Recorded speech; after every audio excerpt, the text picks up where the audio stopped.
সুখে দুঃখে দান করে, রাগকে দমন করে, মানুষকে ক্ষমা করে, সেই হলো মুহসিন। তাহলে আপনার সঙ্গে যে খারাপ ব্যবহার করে তাকে আপনি মাফ করে দেন, আপনার উপর জুলুম করেছে মাফ করে দেন। আল্লাহর নবী সাল্লাল্লাহু আলাইহি ওয়াসাল্লাম বলেন, আনা যাইমুম বিবাইতিন বিরাবাদিল জান্নাহ, জান্নাতের মেন গেটের একটি অট্টালিকার জিম্মাদার আমি নবী নিজে।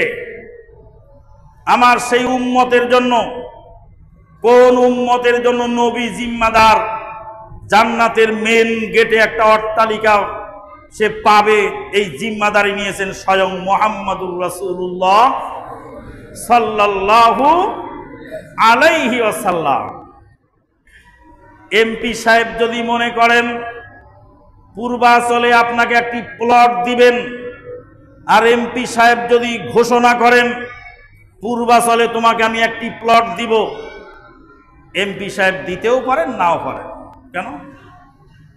মন্ত্রী যদি হা করে, আর মন্ত্রী যদি এমপিকে বলে ও প্লট আমার লাগবে, অন্য কাউকে তুমি দিতে পারবে না, ওটা আমাকে দিতে হবে।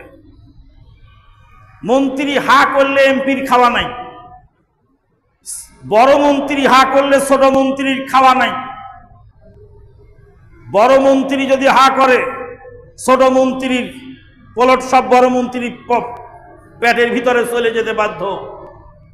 কোন মন্ত্রী এমপি আপনাকে কোনো জিনিস দেওয়ার ওয়াদা করলে তিনি দিতে পারবেন, কোনো গ্যারান্টি নাই। কিন্তু মুহাম্মদুর রাসূলুল্লাহ সাল্লাল্লাহু আলাইহি ওয়াসাল্লাম গ্যারান্টি দিয়েছেন, আমার ওই উম্মতের জন্য আমি নবী গ্যারান্টি। আমার উম্মতকে জান্নাতের মেন গেটের সামনে একটি অট্টালিকার জিম্মাদার। বেরাবাদিল জান্নাহ, রাবাজ বলা হয় জান্নাতের মেন গেটের সামনে। তার মানে মেন গেটের জায়গার প্লটের কত দাম ওটা আপনাদেরকে আর বুঝাতে হবে না। যে কোনো সিটিতে, যে কোনো শহরে একদম প্রজেক্টের মুখে শুরু প্লট, কর্নার প্লট, রাস্তার ধারের প্লট, দুই রাস্তার মাঝখানের কর্নার প্লট, কোন প্লটের কত মূল্য আপনি বোঝেন। আপনি হাদিসটা আবার ভালো করে বোঝেন। আল্লাহর নবী বলছেন, আমার উম্মতের ওই ব্যক্তির জন্য জান্নাতের মেন গেটের একটি বিল্ডিং এর জিম্মাদার আমি নবী হয়ে গেলাম। মান তারাকাল মেরা, যে দ্বন্দ্ব পরিহার করে, ওয়াইন কানা মুহিক্কা, যদিও সে ন্যায্য পাওনাদার হয়। দাবি ছেড়ে দিল, দাবি ছেড়ে দিয়ে গোলমাল মীমাংসা করল, দাবি ছেড়ে দিয়ে গোলমাল মীমাংসা করে দিল। চাচা আর ভাতিজা সীমানা নিয়ে গোলমাল। ভাতিজা বলল, চাচা আধাত পেলে খুশি, ঠিক আছে আধাত ফাঁকে রেখেই খুঁটিটা গেড়ে দাও, আধাত আমি কম নিলাম, তাও আমার চাচা সন্তুষ্ট থাক। আল্লাহর নবী বলেন, নিজের পাওনা দাবি ছেড়ে দিয়ে গোলমাল পরিহার করলো যে উম্মত, সেই উম্মতের জন্য জান্নাতের মেন গেটের একটি বিল্ডিং এর জিম্মাদার আমি নবী হয়ে গেলাম।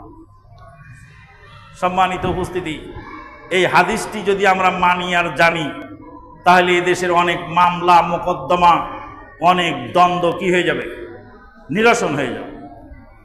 আমার এ ঘর ভাঙিয়াছে যে বা, আমি বাঁধি তার ঘর, আপন করিতে খুঁজিয়া বেড়াই, যে মোরে করেছে পর, যে মোরে করেছে পথের বিভাগী, পথে পথে কাঁদি আমি তার লাগি, দীঘল রাত্রি তার তরে জাগি, ঘুম যে দিয়েছে মোর, আপন করিতে খুঁজিয়া বেড়াই, যে মোরে করেছে পর।